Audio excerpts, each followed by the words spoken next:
Ahí va. Muy bien. Entonces volvemos a la presentación. Habíamos determinado entonces el número de Nusselt para estos problemas, ¿sí? Que era x sobre delta, y como habíamos sacado delta, es esta expresión. Y habíamos mencionado que esto es la solución analítica, pero tendría sus limitaciones. Entonces, para determinar cómo son las limitaciones, bueno, hay que considerar el problema completo. En el problema completo, como también habíamos visto acaso en convección, por ejemplo, convección forzada, habíamos visto la forma adimensional, cómo incluir todas las dimensiones y parámetros variables de un problema. Entonces, así vamos a tener en cuenta todo lo que haga variar. En este caso sería el coeficiente de convección, una función de, bueno, el CP, ¿no? El calor específico, la densidad del líquido, el K, que es el del líquido, ¿no? La entalpía de cambio de fase, el término de flotación G por delta ρ, la viscosidad, de nuevo del líquido, el delta T entre la saturación y la pared, y la posición X. Entonces, bueno, acá hay que considerar las dimensiones MKS, grado centígrado, y Joule, calor, y estas 9 variables. Y entonces así surgen, se puede demostrar que hay 4 números adimensionales. Dado que tenemos 9 y 5 dimensiones, ahí hay una discusión de por qué no todos los grados, grado centígrado o grado de Kelvin, no iba igual en este término que en este otro. Bueno, había como una sutileza ahí, entonces por eso agregar Joule, si tenemos MKS y grado centígrado, podríamos formar Joule, pero, no, perdón, MKS ya podemos formar Joule, pero este es Joule calor, no Joule de energía cinética. Bueno. Entonces les decía, 9 y 5 nos dan 4 números adimensionales. Y estos son, bueno, habíamos visto recién el número de Nusselt, lo despejamos en forma analítica, en función de delta, ¿no? Pero este sería para el Nusselt, este Nusselt sería desconocido a priori para nosotros. Sería H por X y K. El segundo sería el número de Prandtl, de los que aparecen, ¿no? Que cuando se deduce estos números adimensionales. El tercero, según el número este que habíamos visto hace unas clases, que es el número de Jacob, que es comparar el calor sensible con respecto al calor latente. Aparecía en solidificaciones, ¿no? Y bien, entonces este es el tercer número dimensional. Y el cuarto número dimensional, bueno, es esta combinación aquí, que tiene el aspecto un poco un número de Rayleigh, pero bueno, habría que trabajarlo, no es directamente el número de Rayleigh, pero bueno, hay términos de flotación, bueno, y hay calor latente aquí, X está el cubo, una dimensión principal al cubo, puede ser una especie de volumen, y el delta T, el delta T en el fluido, entre la temperatura de saturación y la temperatura de pared, bueno, la viscosidad cinemática, no, la viscosidad dinámica y la conductividad. Por eso se acuerda más o menos, esto se parecía, ¿no? Teníamos en el número de Rayleigh Nu y A, que era la difusividad térmica. Pero bueno, no es exactamente, es algo semejante. Y sería entonces este pi sub 4, que no tiene nombre. Los anteriores tienen Nusselt, Prandtl, Jacob, está bautizado, pero este en condensación quedó ahí huérfano. Bueno, no sé, sin nombre, no huérfano.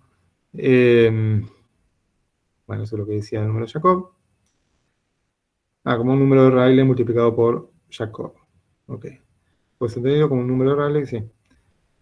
Para la película de condensado. Bien, entonces, deducimos, dado que están estos 4 términos, que Nusselt será una función de este pi4, pi sub 4, que recién mostramos, Prandtl y Jacob. Esa sería, en realidad,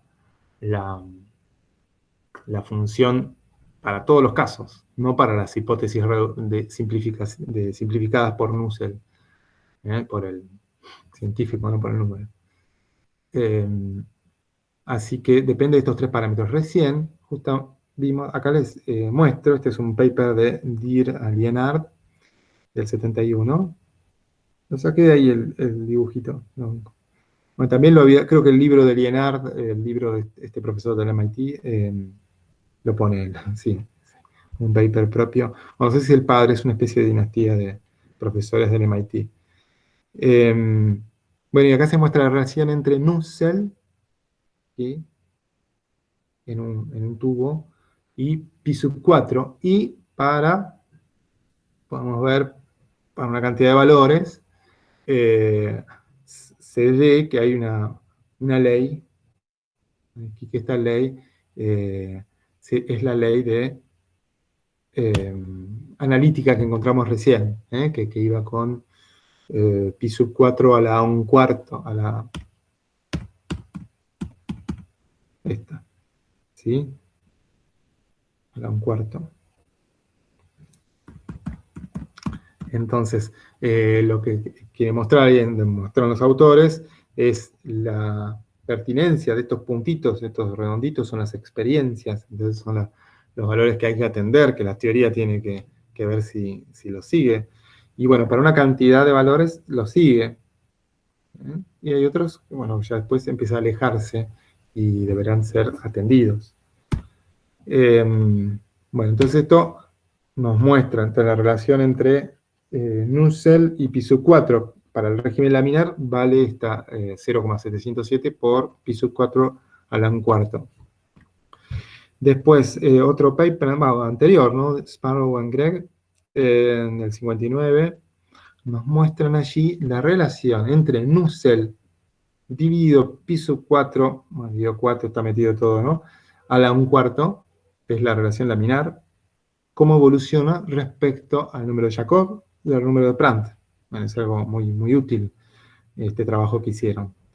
Entonces, aquí vale 1 para la teoría de Nussel, ¿sí? Pero a medida que Jacob comienza a crecer, podemos ver que hay diferencias, ¿sí?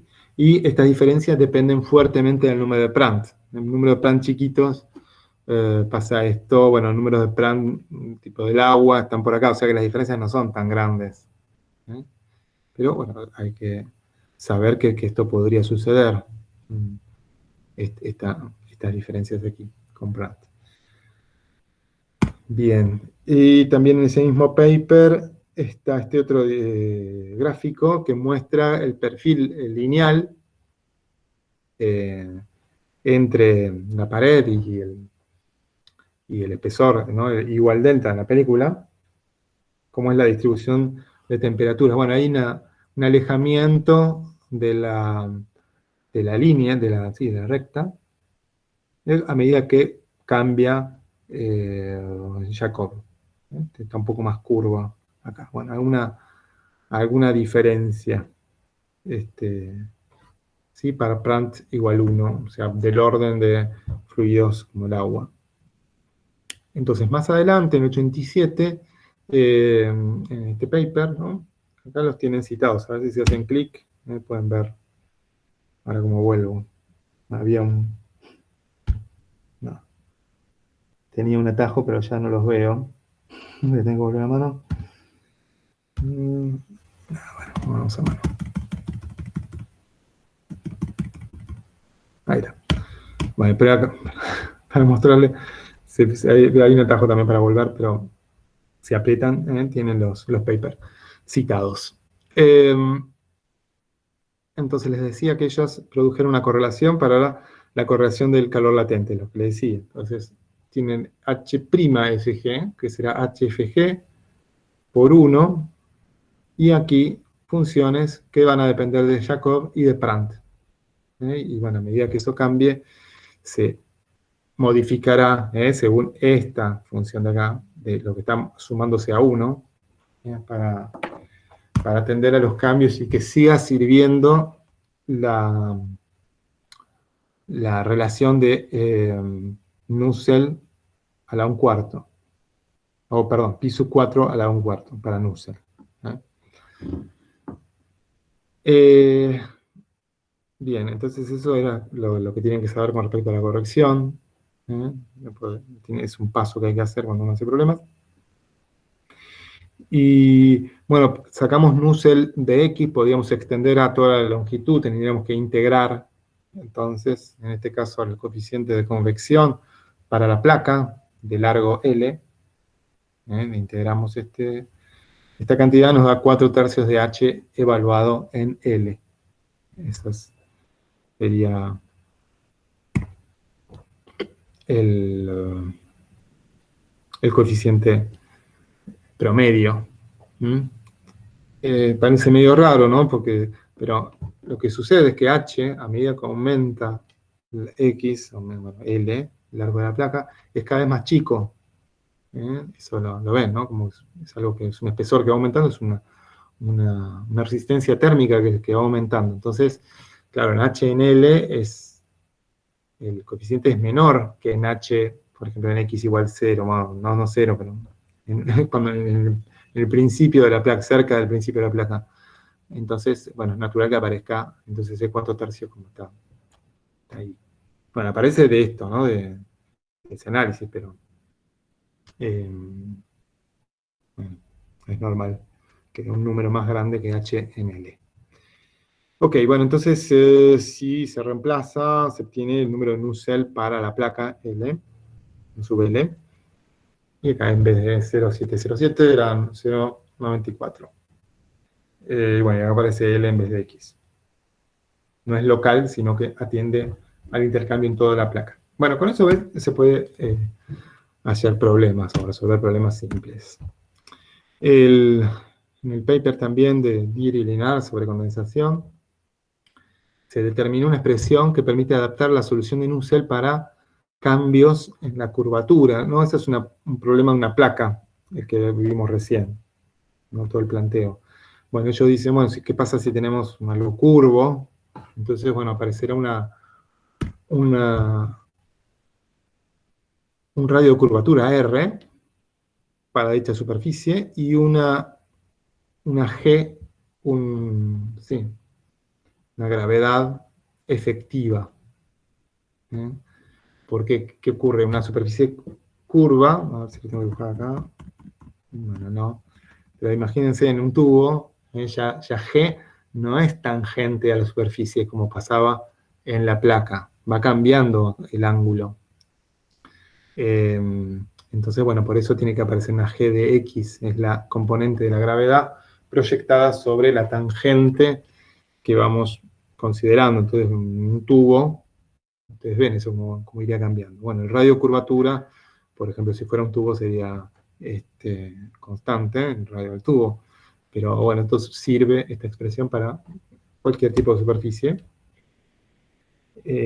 Bueno, entonces se saca ese G efectivo y se consiguen, igual en general los libros ya les dan las correlaciones para el cilindro horizontal, la esfera, pero sepan que se puede hacer a partir de este resultado que publicaron estos científicos aquí en este trabajo del 71. Bueno, cono también, entonces hay distintas, disco rotatorio. Bueno, eso es lo que hay. Bueno, esta es una foto de, bueno, es más reciente, pero no es también hace 17 años. Ahí es, igual, en general, se fabrican los contenidos de una materia con cuestiones publicadas, no hace, digamos, sí, hace un buen rato, ¿no? Como que tienen que estar bien sólido y cimentado. Igual esta foto la tomé más que nada para ilustrar el estudio de transición a la turbulencia que se da en películas, no sé si no era película, film, movie. Acá se ve la película, entonces, de condensado, no de cine, y su evolución. Entonces acá pueden ver estas líneas, allí podemos ver que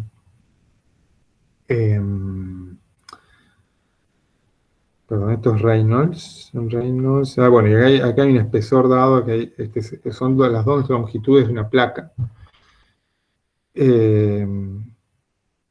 y a medida entonces que aumenta este largo, aumentará el caudal, ¿no? Se va agregando todo el tiempo condensado. En un momento, el perfil este que tenemos aquí, que era paralelo, empieza a perturbarse. ¿Sí? Aparecen lo que se llaman ripples, que puede ser en otras disciplinas también eso, ¿no?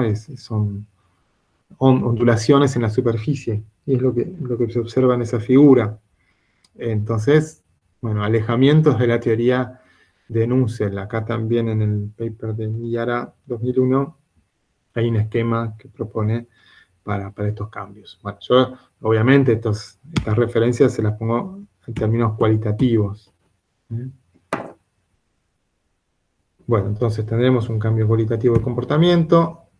Definamos un número de Reynolds, a ver, caudal másico por unidad de ancho de película. Entonces, para definir un número de Reynolds, recordemos, el número de Reynolds será velocidad por una longitud característica y la viscosidad cinemática. Bueno, acá lo que pasa es que no tenemos una velocidad única, ¿no? Tenemos en toda la película va modificándose, ¿no? Digamos, una expresión de velocidad. No como en el flujo adentro de un caño. Ahí teníamos un caudal medio y definimos una velocidad a partir de eso. Bueno, acá no. Entonces, la astucia es estudiar a partir de un caudal másico por unidad de ancho de película. Esto es, acá lo escribimos matemáticamente. Este es el caudal másico, U diferencial I. Bueno, unidad de ancho de película es porque no estoy multiplicando por la dirección que es normal a la pantalla. Me fijo si hay alguna pregunta. Bueno, sí, por eso entonces está quedando un caudal por unidad de ancho. Y acá, bueno, rho sube el líquido. Esto lo reemplazamos. Nos da entonces este gamma C, caudal másico por unidad de ancho. Entonces podemos definir Reynolds en términos de este gamma C. Gamma C ya tiene una velocidad y una distancia ya, en sí mismo. Entonces Reynolds se define Reynolds sub C como gamma C dividido mu, la viscosidad dinámica. Bueno, se puede comprobar que las dimensiones son las mismas. Mu es la viscosidad dinámica, o sea que la viscosidad cinemática, que era metro cuadrado sobre segundo, por kilogramo dividido en metro cúbico, que es la densidad. Bueno, reemplacen y observen que son las mismas unidades que aparecen acá. Esto es la densidad. Bueno, esto sí, acá se ve que nos queda algo que es metro cuadrado, porque está U, que es metro sobre segundo, por Y, que es metro. Entonces nos queda metro cuadrado sobre segundo. Sí. Bueno, entonces, reemplazando acá, tenemos una expresión del número de Reynolds. Bueno, y este Reynolds determinará los regímenes que van a aparecer. Entonces, acá volviendo a esto, ¿no? El Reynolds, como iría cambiando, cambiando a lo largo de esta placa.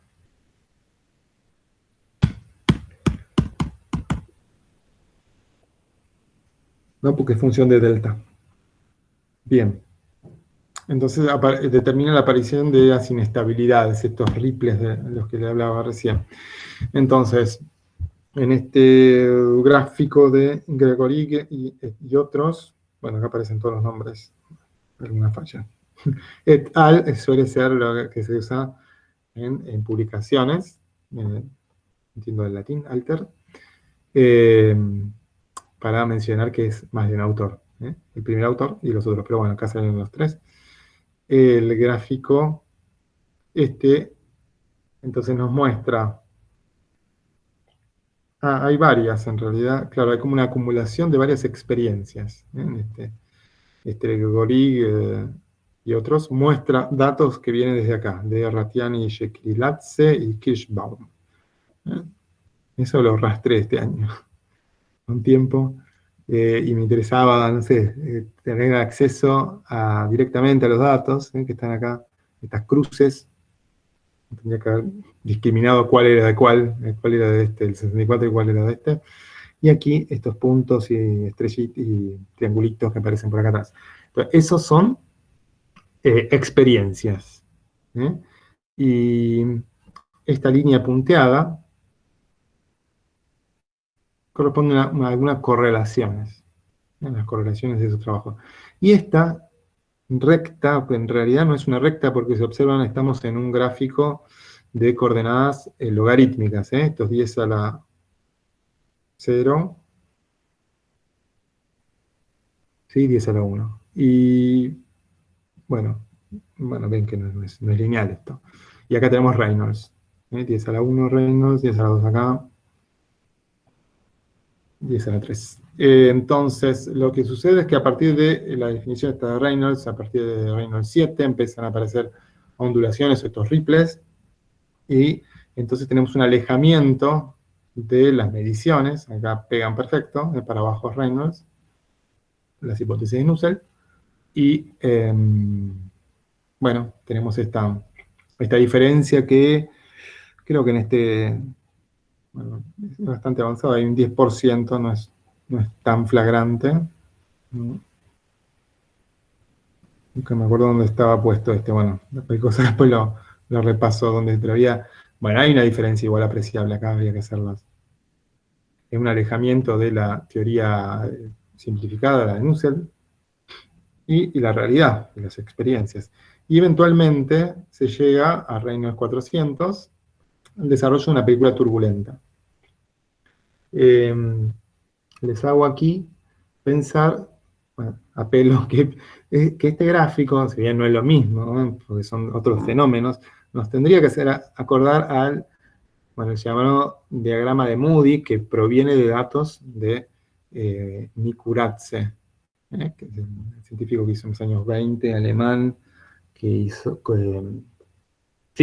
las experiencias del flujo en cañerías. Entonces, me permito, ya que no puedo dibujar, les muestro, ¿no? El diagrama de Moody. El pobre Nikuradse no necesita, merece más crédito, porque esta es una simplificación que hizo este Moody, un ingeniero norteamericano. Bueno, les quería mostrar entonces la curva. Esto también, si quieren, está en Python. Bueno, está en todo MATLAB también. Fíjense en alguna de estas, alguna, no en todas, porque estas son paramétricas con la rugosidad. Pero elijamos una. Tendría que haber buscado aquella que era completamente lisa. Bueno, la última de acá. Entonces, tenemos una curva así, la parte laminar, y después tenemos la transición, y eventualmente se llega al régimen turbulento. Y fíjense, bueno, el régimen turbulento se ve más, tal vez en estos otros casos, que no tienen, como que se plancha el valor, esto es el factor de fricción, el diagrama de Moody, versus número de Reynolds. Acá tenemos otro problema, tenemos Nusselt versus Reynolds, pero bueno, observemos la analogía del comportamiento de la turbulencia. Lo que hace la turbulencia hace que, como que se olvida la geometría, de alguna forma, como se plancha el resultado para todo Reynolds. Es interesante, asociar conceptos de ingeniería, física e ingeniería. Está bueno eso. Ok, bueno, entonces llegamos hasta aquí, que esto era como la revisión del tema principal, ¿no? de condensación en película. Ahora vamos a mencionar algunas cuestiones así cualitativas de condensación en gotas. A ver si tengo un dibujito. Bueno, otro dibujito. Bueno, cuando el condensado no moja la superficie, eso lo voy a tener que entonces poner, ¿no? Imagen de gota que no moja. Se lo voy a agregar.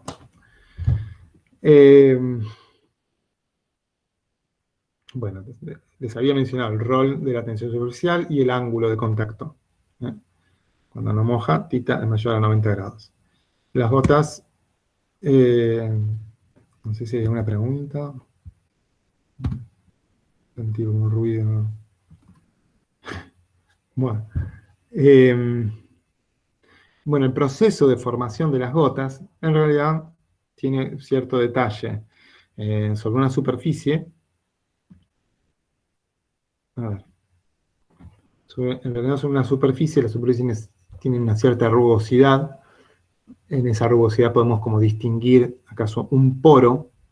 Hay un montón de poros, pero pensemos en un poro, ¿no? Que sería este de acá. ¿Sí? Una hendidura. Entonces, repasando estas cosas, bueno, el proceso es que las gotas se forman abruptamente para crecer lentamente en tamaño. Aparece una ruptura espontánea de una muy fina capa condensada, eso al principio del proceso, aquí. Entonces, no, tengo que escribir yo a partir de esto. Entonces, bueno, miremos este poro. Tenemos el poro aquí, y decía que, bueno, en un primer proceso de conformación de una gota, se va a establecer la condensación, se va a producir preferentemente en poros. Vamos a dar tal vez en la clase que viene, como son temas de los cuales la tensión superficial en realidad domina los procesos en ebullición. Entonces vamos a ver con más detalle ahí ese rol de la tensión superficial, y acá lo hacemos en forma cualitativa. ¿Okay? Pero vamos a definir entonces en la clase que viene estas cuestiones de radios críticos. Bueno, acá aparece un radio crítico, un tamaño frente al cual se ayuda a la generación de la condensación, ¿no? De una superficie líquida. Y este proceso se llama adsorción en este caso. Tenemos una película muy delgada, ¿sí? Y bueno, es lo que decía aquí, que se forman y después crecen lentamente en tamaño. Entonces este poro, con esta primera capa de líquido, se va a ir llenando eventualmente hasta un momento en el cual va a cambiar. Acá tenemos una dada curvatura, cóncavo, podemos pensar, ¿no? Y que esto, a medida que se va aumentando de tamaño, luego al enfrentar a la superficie exterior, va a haber un cambio de curvatura, ¿no? Y va a ser convexo el final. Y bueno, después se verá la gota en todo su tamaño. Bueno, lo que les decía antes, ¿no? Que esta gota podrá coalescer, o bien se podrá evacuar. ¿Acaso podría ser una pared vertical y por la gravedad hace que esa gota descienda y da lugar a que comience de nuevo el proceso?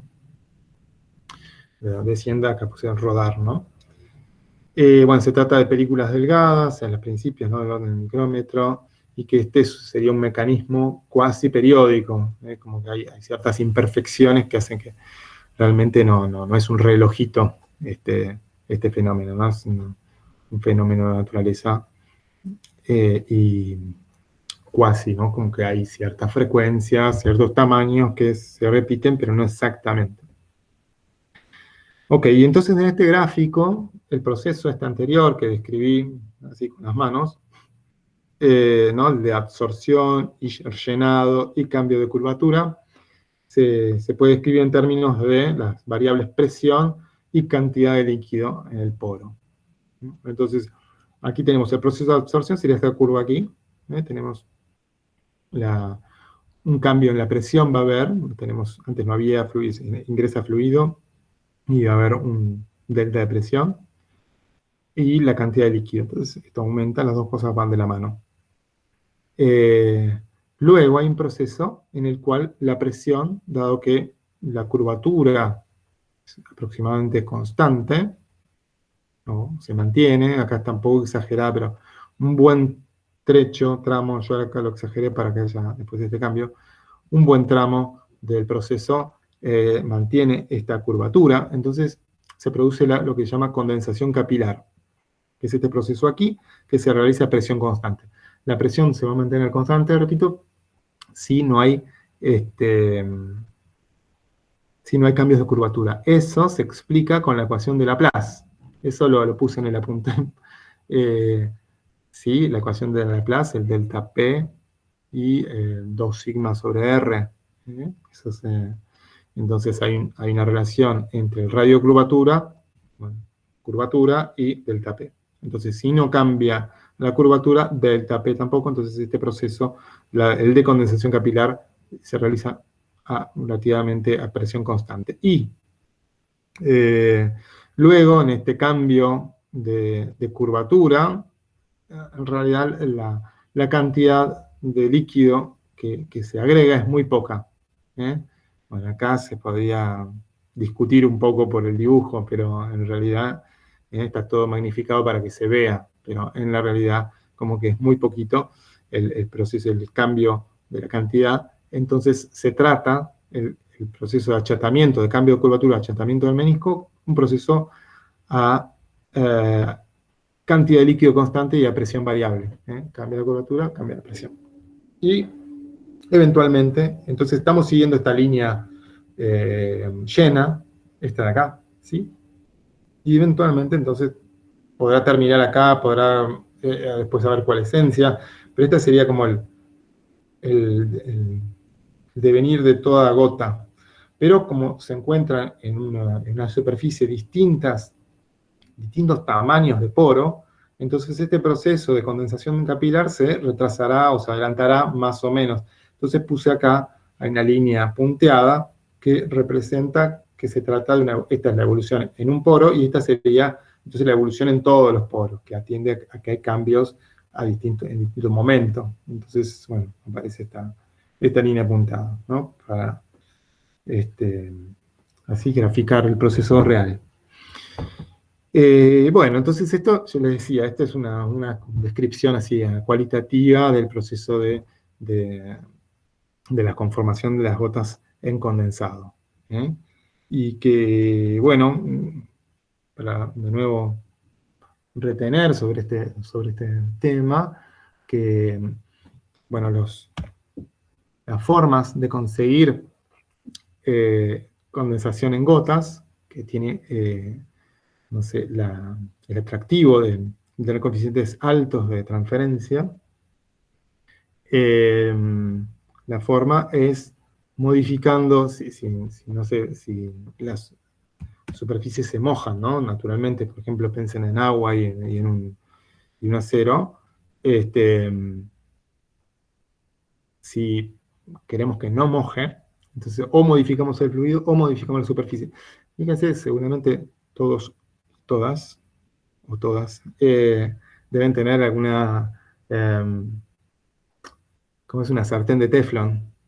Bueno, ahí van a ver que las gotas, si se acercan a una foto, bueno, miran de costado porque es complicado. Bueno, ahí van a ver que tiene una superficie tratada para que no moje. Bueno, debe tener otras propiedades además de esta cuestión de condensación, pero es interesante tirar una gotita y ver que son cualitativamente distintas a si la tiran sobre otra superficie metálica, que no tenga ese tratamiento de teflón. Bueno, esa es una forma. Pero bueno, saben también que con el uso se deterioran los materiales, se ensucian, o problemas térmicos, cambian las propiedades. Entonces, no es tan confiable a mediano plazo. Hacen que esas soluciones también tengan que reverse. También habría tratamientos mecánicos sobre la superficie. Son temas de investigación y, bueno, que hacen también que queden abiertas muchas cuestiones y que se puedan aún mejorar los procesos. Así que, bueno, hasta aquí, diríamos, la parte de teoría de hoy.